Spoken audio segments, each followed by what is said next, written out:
Hey, twin. I'm so glad to see you. So this video is going to be about the angel number sequence 000. And 000 signifies new beginnings. To me, also signifies eternity because, the oval is unending, the 0 is unending.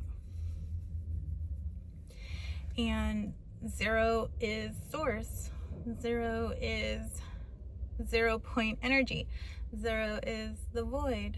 And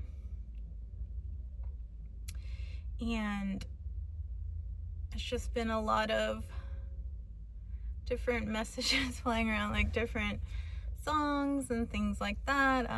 So if you go to my community tab, you can watch and hear the songs that channel to me. And a lot of times, a lot of those songs will repeat. So most times I'll post like a new song that I've probably not heard before or not heard in a long time. Like right away, I'll just, if I'm not driving, of course, just right away post it. But other times, if it's a song I've heard before, I'll just allow it to repeat a few times before I post it because it's persisting. So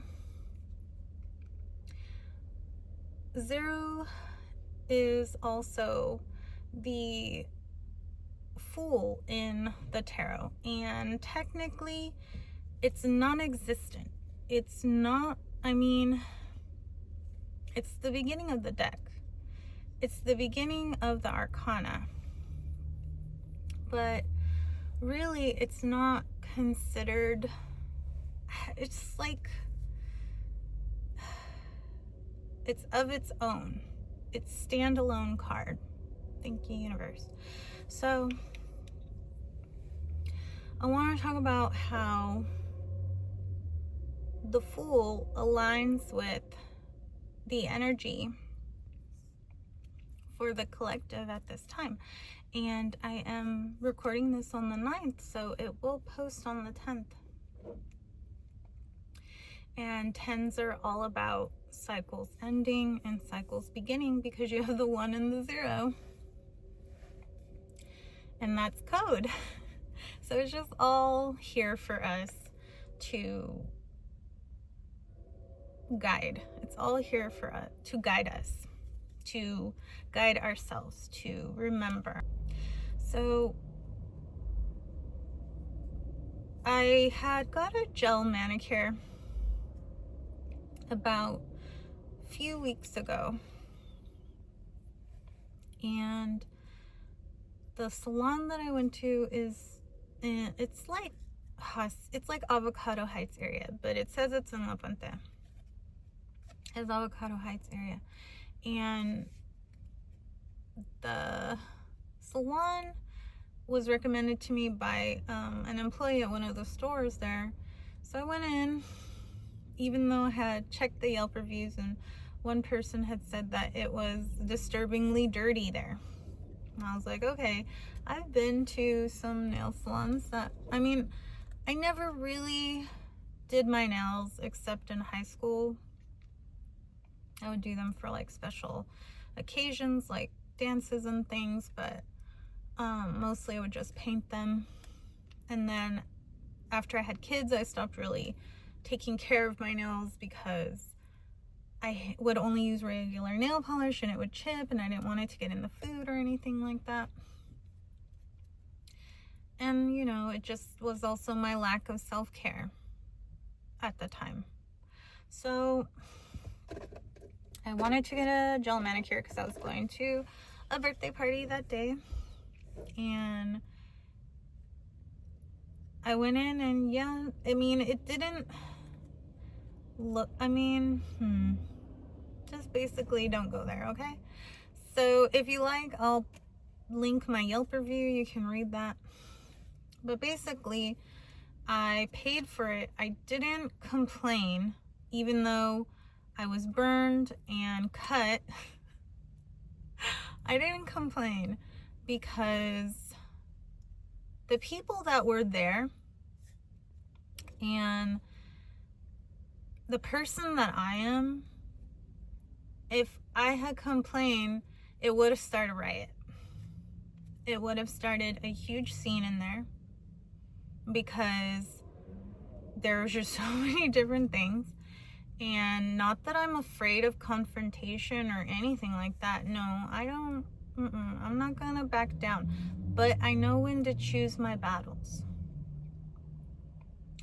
And I know when to serve my energy and when not.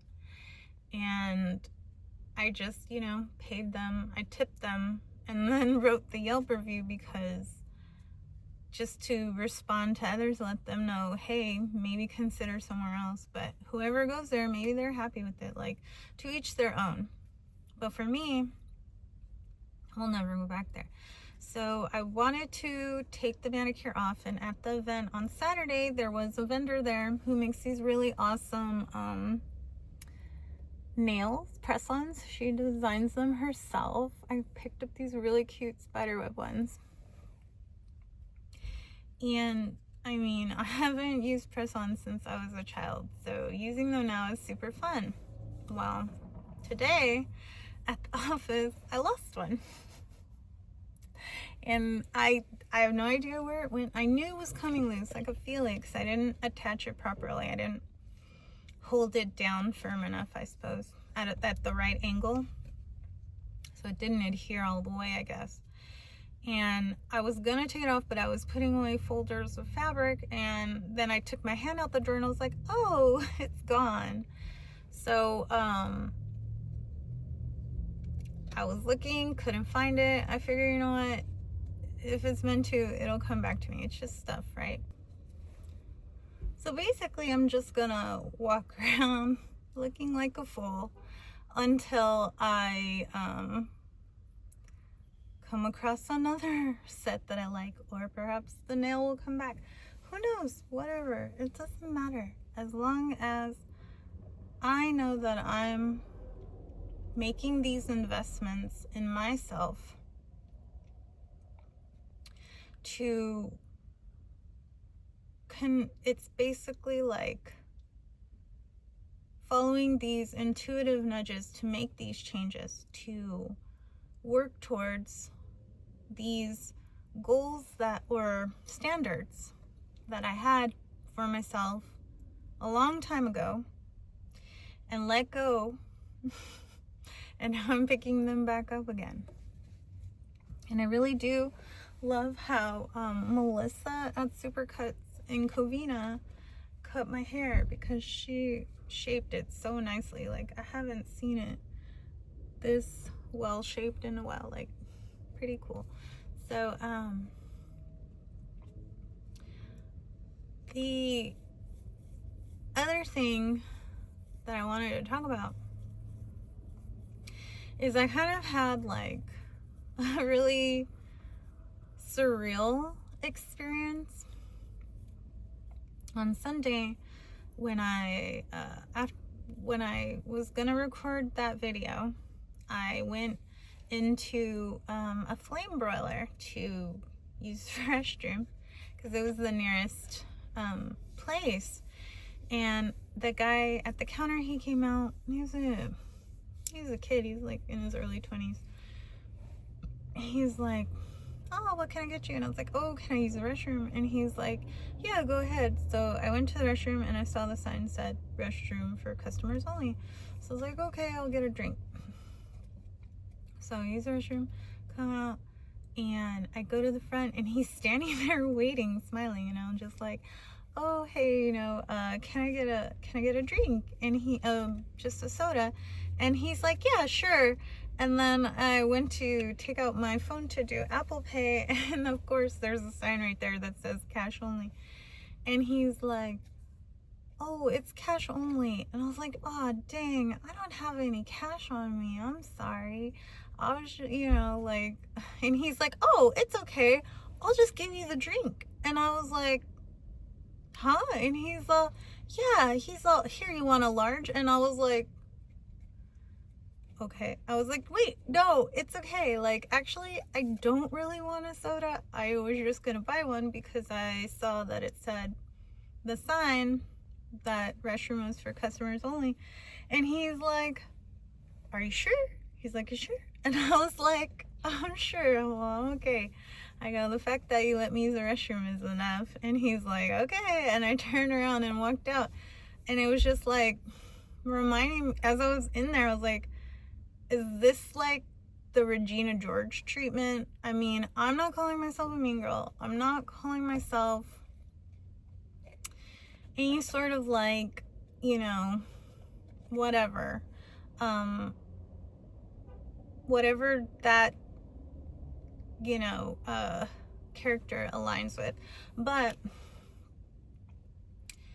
it was just an experience that I've never had before. Like, I mean, like, if I've been short on money, places people be chill and, you know, they'll let you slide, or they have that take a penny, leave a penny. But I've never had anyone actually, like, wanna let me take stuff like that. I was like, oh, this is cool. But, you know, with great power comes great responsibility. So that's why I didn't take the drink. I was just like, he was chill enough to let me use the bathroom, so I'm not gonna take advantage. You know, but hey, like, if you'd like to book a reading or tip me a coffee or something, I mean, I can always post my Venmo or in my Calendly's in the description box. So, you know, like, I am open and receptive to money from everyone and everywhere in safe and happy ways, of course. But moving on here, going into the 000 here. So I did 3 decks and pulled the full from all of those, and we have, well, I can't really show the last one. Well, I can, but I gotta edit it. Okay. Anyway, so we have Jack and 0, what looks like the Grim Reaper, but really, you know, it's the Traveler. You can see the bag on a stick there. And then in the last card, I pulled the Tarot of the Divine because it has a lot of great folklore and fairy tale imagery.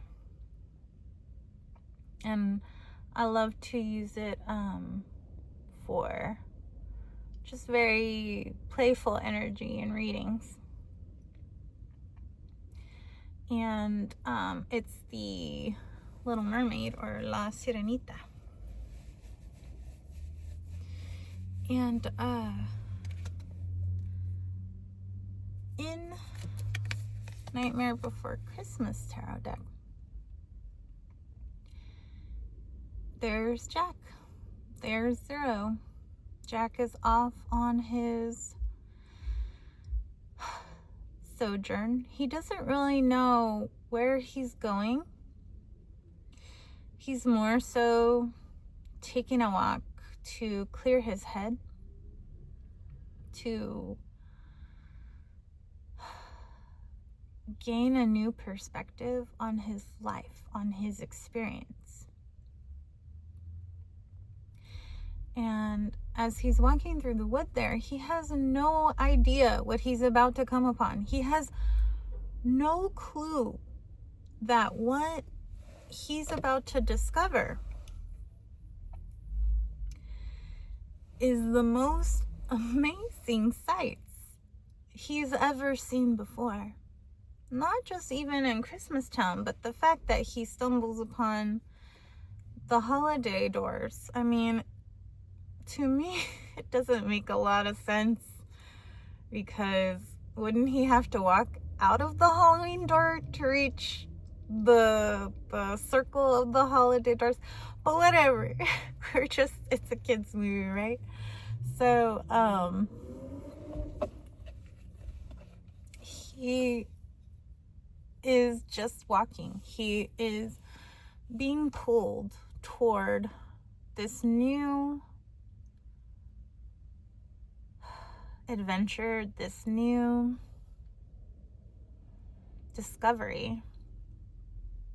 And that's a lot of what the Fool embodies. The Fool is signifying to us. The Fool is also, well, in the Murder of Crows, the Fool, it does echo the traditional Rider Waite. I mean, you don't see the edge of the cliff there, but you know that's where he's headed. You know that's where it's headed because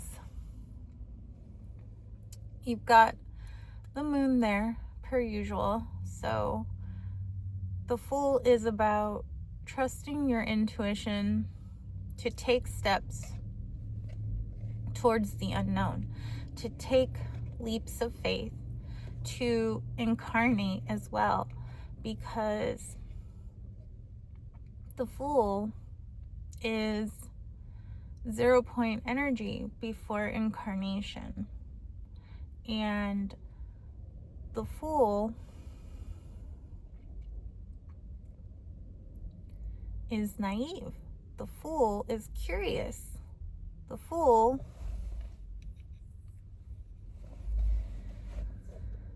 must believe that where it's headed is where it should be. And with the crow there, usually it's a dog. But with the crow there, it looks a little like, hurry up, come on, go. What are you waiting for? Just do it. I love him. Look at him.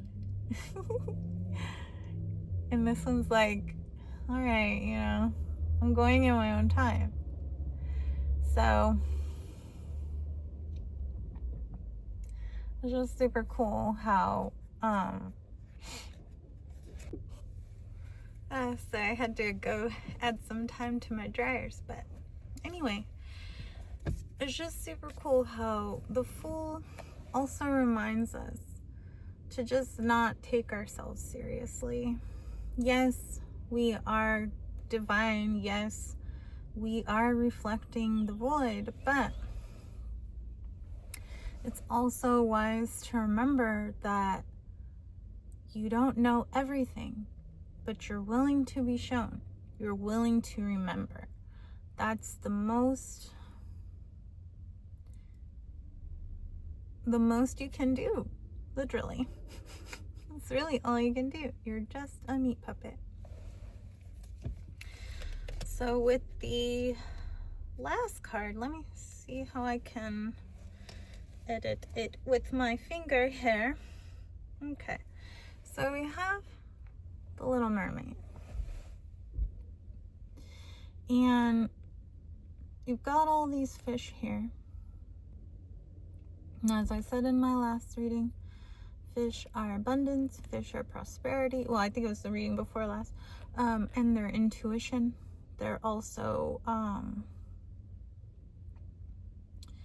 slippery.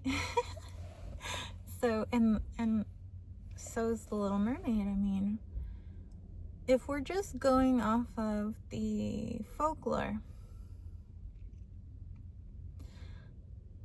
in the end, she doesn't end up with her heart's desire.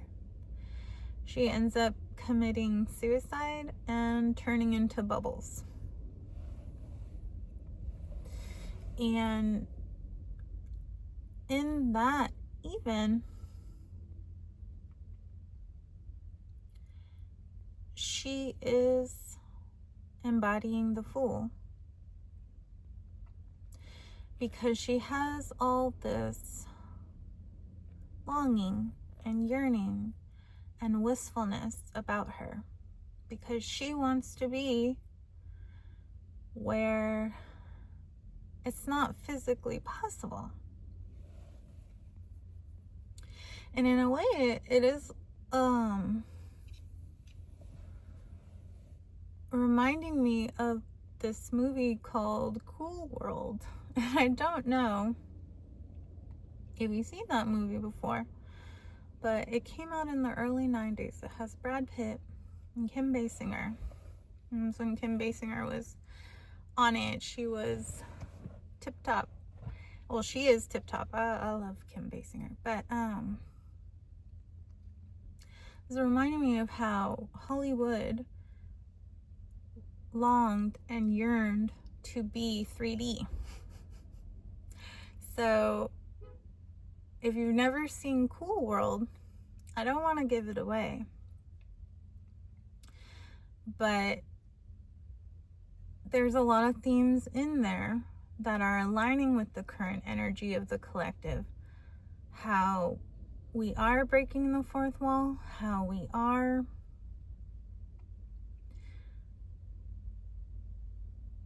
taking our leaps of faith towards our inspired actions, because there's really not much else we can do. The only way forward, or the only way forward is through. That's what I was going to say. The only way forward is through. And if you're going with the super happy ending, the Disney ending, in Little Mermaid, she makes her deals with Ursula to step into a world that she's only observed from afar. And I mean, you can take it as you will, but that is how we create our realities. The Little Mermaid has a desire, Ariel has a desire, and while the conditioning and the limiting beliefs around her would have her stay small, stay where she is, it's not enough for her. And so if you want to grow, you must step outside your comfort zone. And also, it's great to have, I've heard, to help us grow, to have 12 hugs a day. So I want to end this video, twin, with you by giving 12 hugs. And you can come back to this video each time you want a hug, because I know that you can feel the energy through the screen. And so I'm going to count down. Here we go. 12, 11. I give bear hugs. 10, 9, 8, 7, 6, 5, 4, 3, 2, and 1. And 0 for extra. I do love a baker's dozen. We'll see you in the next one, twin. Love ya.